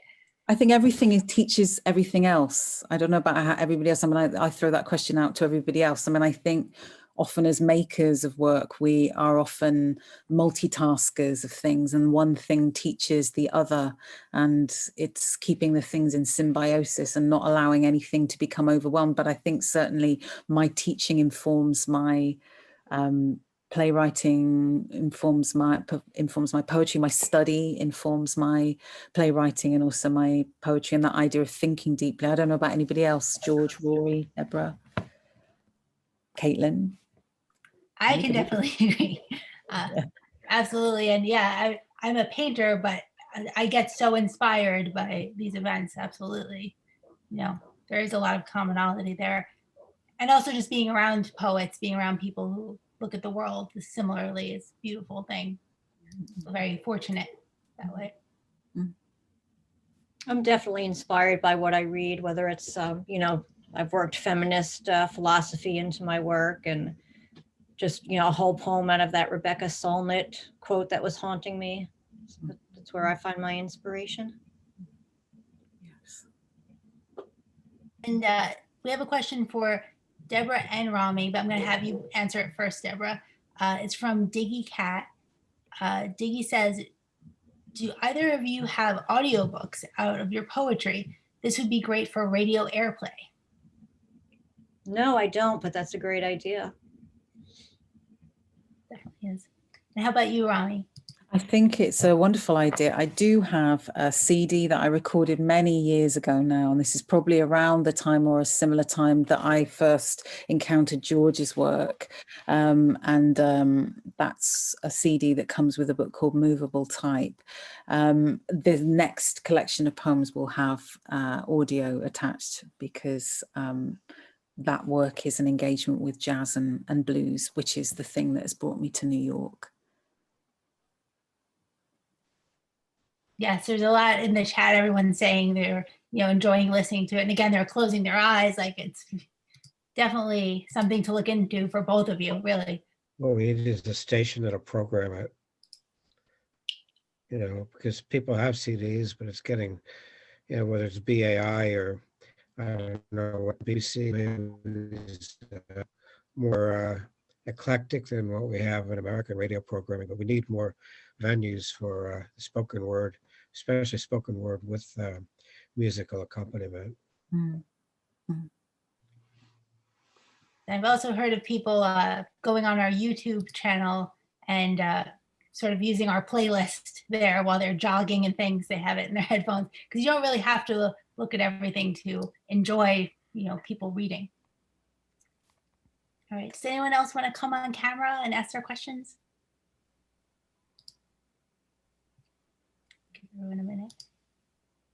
All right, well, I mean, this is Just amazing. to say before we go, I mean, just to, as somebody who's British, I mean, one of the things that I would say in terms of that whole thing of sort of poets and audio formats, I mean, my consciousness in terms of performance, I mean, I have various modes of performance and I perform with improvising jazz musicians. That's one part of what I do.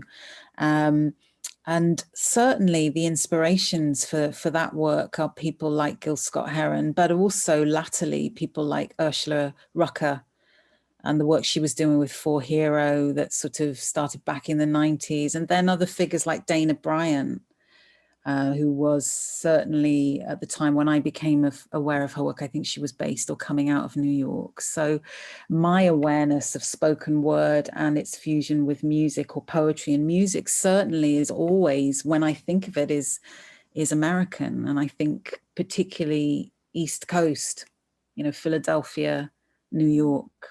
I don't know about anybody else how they see it, but that's how I see it from this vantage point. I'll just share that WUSB has been broadcasting poetry for the last couple of weeks.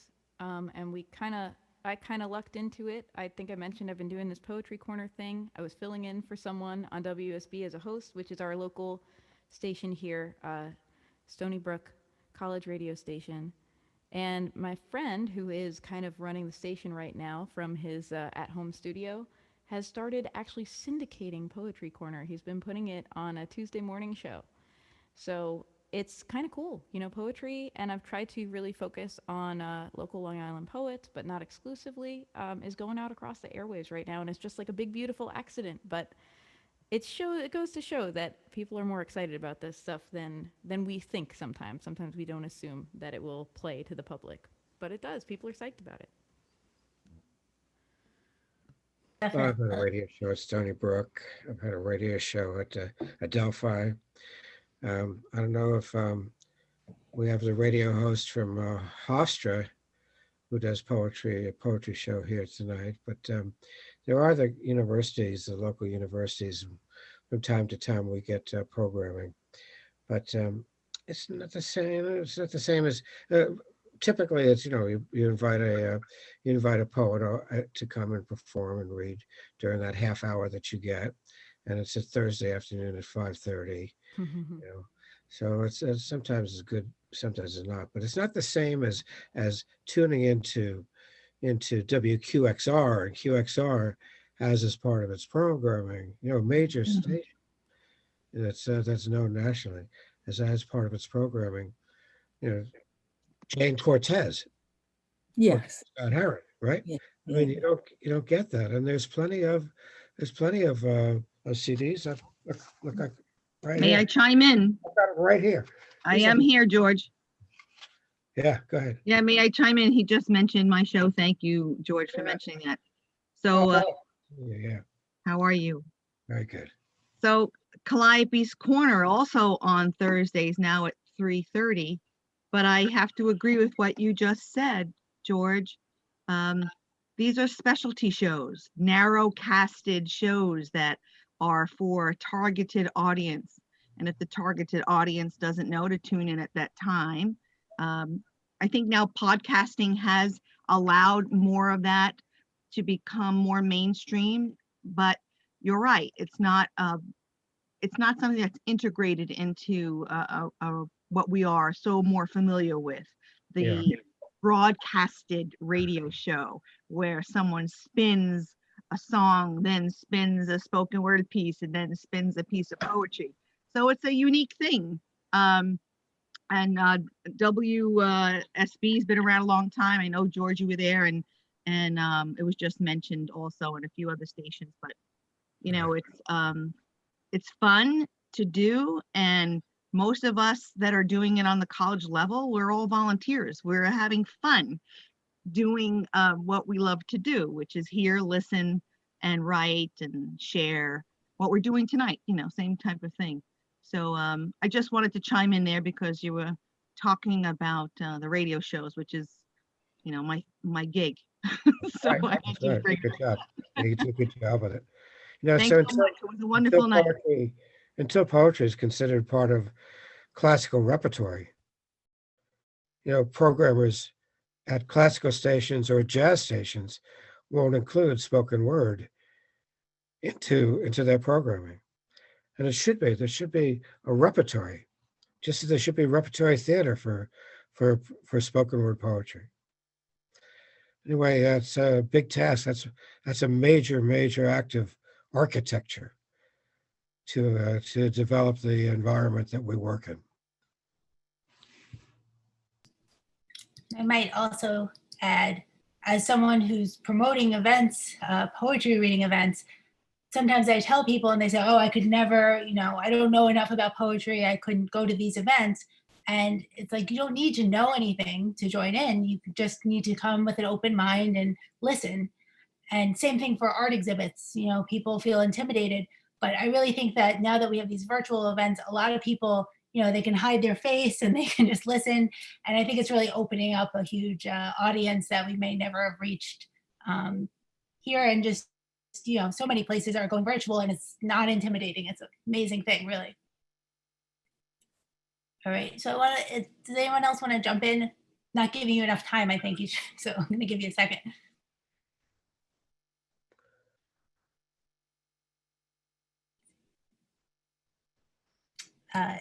Diggy Cat says, it's refreshing and important to add spoken word poetry into the song rotations on broadcasted radio.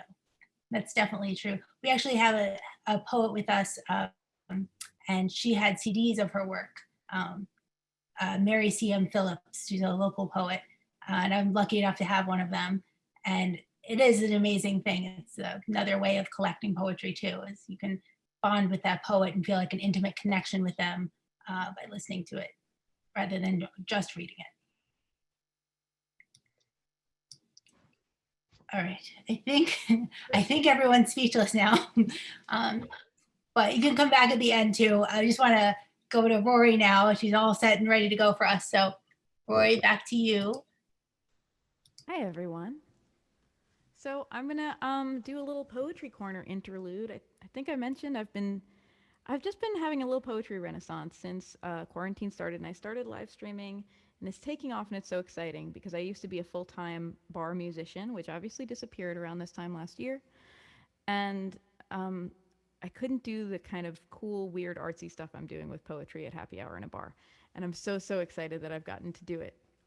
So I'm going to actually share a poem right now, and I invite, there are so many poets in the audience. There's a couple amazing poets who took the stage today, and if any of you are interested in my tiny little poetry corner thing that I'm doing, I would be honored to get to read your poetry at some point on my live stream and on the radio here on Long Island. Anyway, this one though is mine. It's a poem I wrote 2 days ago, and it's called Love Song to Anger.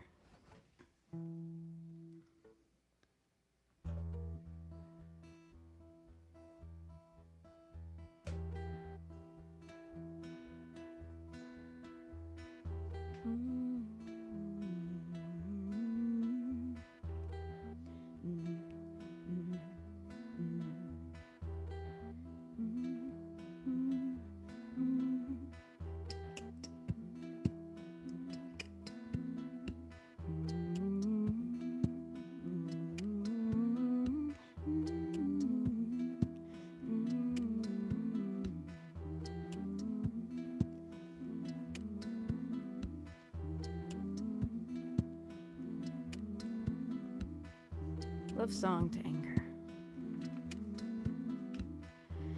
You lit up the corridors when hope was not available, an evil willow coming out to play.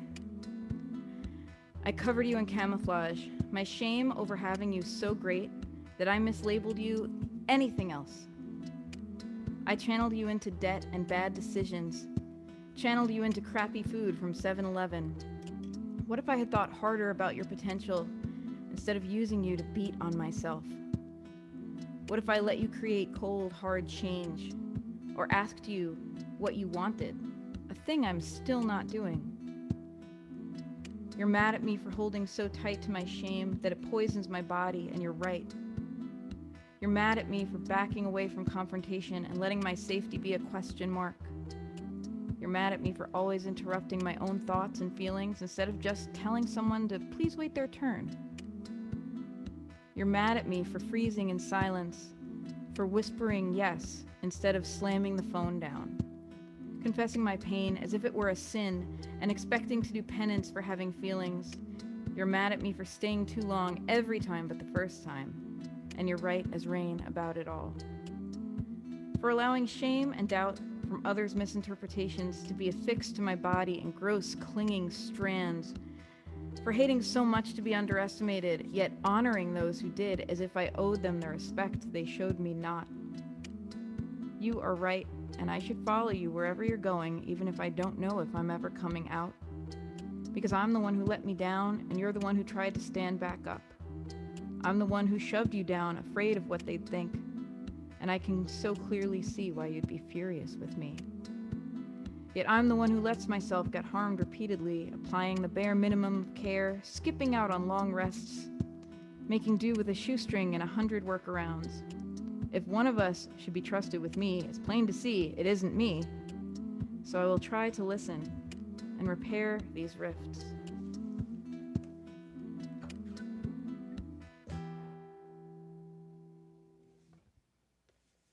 Thanks, everyone. I don't want to take up too much time. I know it's after 9 or after, is it after 2 in Britain, I think, yes? So I'd love to do another one, but I don't need to. Please do, please do. Okay, thank you. Like I said, I do Poetry Corner every week on my live stream. It's on Monday nights. Please, please, please send me poetry if you are interested, because I want to read people who are other than me. And this is just, I love getting to do this. You were talking before, Rommi, about being inspired in all of your different art mediums, and I love just smashing mine all together. I'm going to finish us off then with a song called Full Moon Charm Bracelet. This is a song about letting go. A skill at which I am quite bad.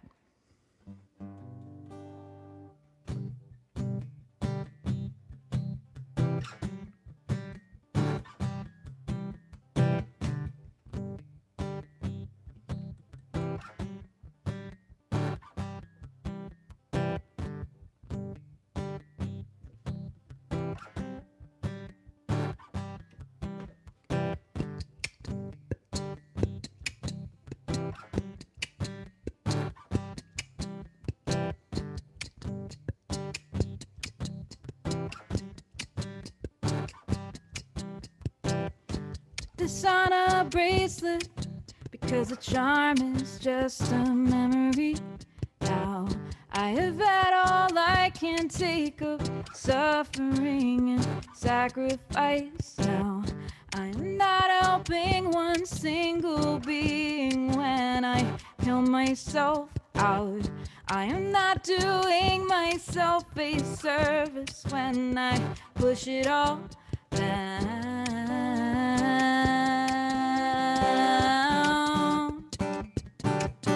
Goodbye, I'm letting go.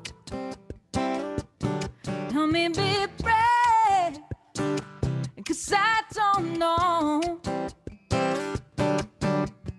anything for certain anymore.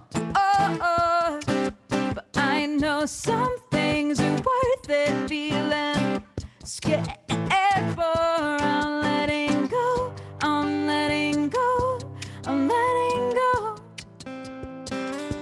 I'll let you know, I'll let you know, I'll let you know how it goes. Now the moon is full again. This time I have done my homework.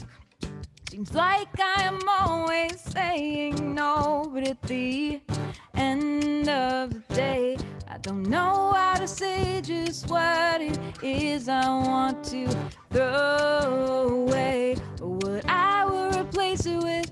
So I stay and stay and stay and stay. Goodbye, I'm letting go. Help me know anything for certain anymore. But I know some things are worth it feeling scared for. I'm letting go, I'm letting go, I'm letting go. I'll let you know, I'll let you know, I'll let you know how it goes.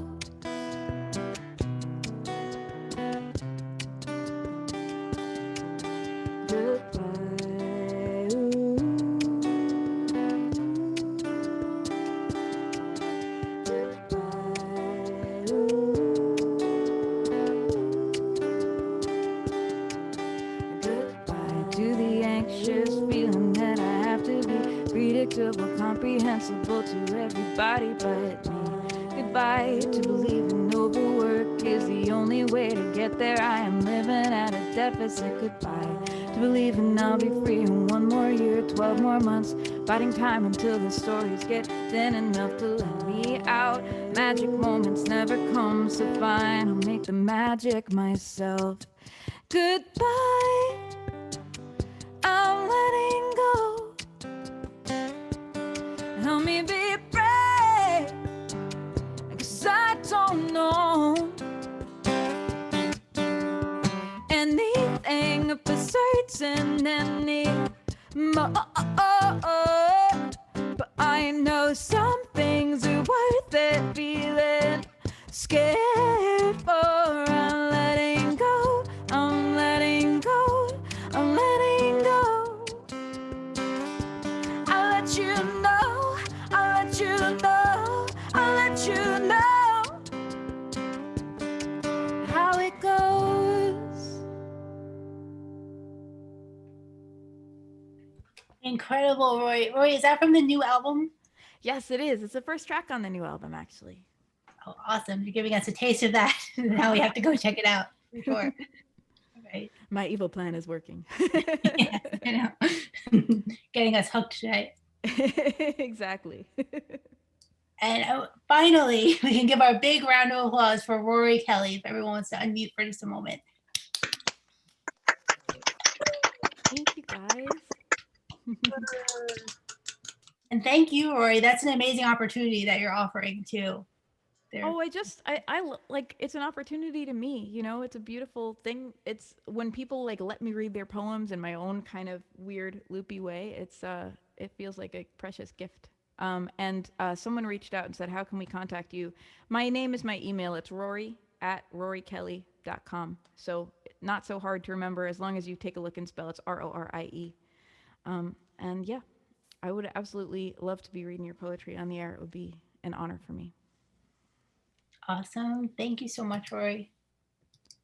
All right, so we had a wonderful night, a wonderful start to our weekend. I have all those links in the chat here. So if you haven't opened them up yet, but you want to, you can just take a minute and do that. And again, I want everyone, if you have the time in the next week, it's due May 14th, send us a video of you reading Leaves of Grass. It's about 2 to 3 minutes. It's gonna be this big, beautiful video. I'm so excited. I've already started sort of stringing it together. And, you know, Whitman was the poet of democracy. So it's just a beautiful thing to have so many different voices from so many different places coming together to celebrate him for his 202nd birthday. We had a big, beautiful event for his 200th birthday at the museum. And we can't wait till we can bring people back together again. But this is, you know, still accomplishing the same thing. So thank you so much, everyone, for coming out. Thank you to our performers. Amazing night always. And George, our next Walking with Whitman isn't until the fall, right? But we have a lot of events in between, but not till the fall will we have. In June, we have the new Suffolk County Poet Laureate will be debuted, will be unveiled on Zoom next month through the Walt Birthplace. Of course, Forrest Gander, the poet in residence for this upcoming year. I suppose you have programming involved with Forrest appearing, yes? Yes, that'll be in June as well. And also everyone here tonight is going to be added to our email list so you can see all of our upcoming events. And yeah, we're constantly adding new events, especially with Whitman scholars. So So I'll just point out that we do have somebody from a remote peninsula of Japan who joined us today. And so we're reaching out to the world. So it's a great thing that we're doing here at the Walking Birthplace. And so glad that all of you could be part of it, and especially Deborah and Rommi tonight. Fantastic job, both of you. And Rorie, we'll have you back again, I hope. all right, wonderful. Thank you, George. All right, so everyone, I hope you have a wonderful weekend. And please join us again. I mean, it's the more the merrier, and we're just so excited that we have more poetry events coming up soon too. And of course, this video, May 14th is when it's due. All right, thank you so much.